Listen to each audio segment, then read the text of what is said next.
Hello বন্ধুরা, আজকে একটা খুবই সিম্পল রেসিপি নিয়ে চলে এসেছি তোমাদের জন্য। আমার চ্যানেলের নামও হচ্ছে সিম্পল রেসিপিস অ্যান্ড ব্লগস।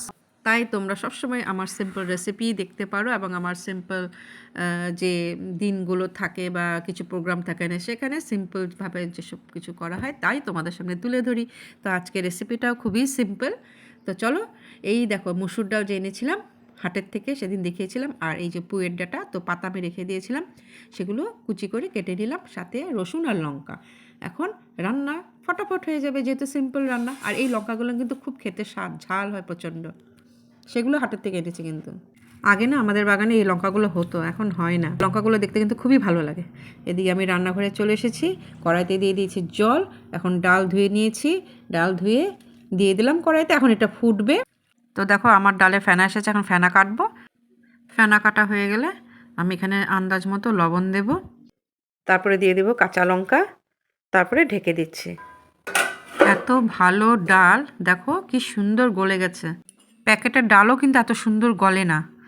তো ডাল ঘুটনি দিয়ে দিচ্ছি, দেখো কি সুন্দর গলে গেছে ডাল।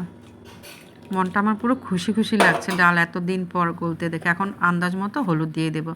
এদিকে পাশের চুলাতে আমি আরেকটি কড়াই বসিয়ে দিয়েছি, এখানে আমি সোমবারটা দেবো। আর এদিকে রসুন থেতো করে নিচ্ছি।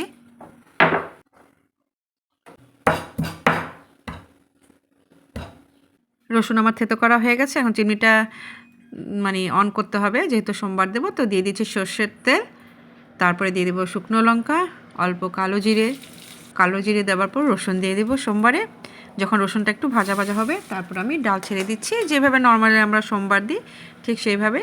কিভাবে সোমবারটা দেবো মানে এক হাতে মানে ভিডিও করছি তো ভাবলাম না আরেক হাতেই দিয়ে দিই, নাহলে দেখানো খুব কষ্ট হয়ে যায় আমার জন্য, যেহেতু একা একা ভিডিও করি। তো এক হাতে ফোন আরেক হাতে আমি সোমবার দিয়ে দিলাম, অসুবিধে নেই, আমার এগুলো অভ্যাস আছে। তো সোমবার দিয়ে দিয়েছি। এখন কি করব, এখন যে পাতাগুলো ধুয়ে রেখে দিয়েছিলাম পুড়িয়ে, সেগুলো ছেড়ে দেবো নামানোর আগে, জাস্ট, আর কিছুই না। তো আজকে আমাদের এই সিম্পল একটা ডাল, যেটা নাকি একটু অন্যরকমভাবে করা হয়েছে পুঁই পাতা দিয়ে, পাট পাতা হোক, সজনে পাতা হোক, সব পাতা দিয়ে এইভাবে খেয়ে দেখতে পারো এবং খুবই ভালো লাগে। তো আমার ডাল হয়েই গেছে, এখন বন্ধ করে দেব গ্যাস।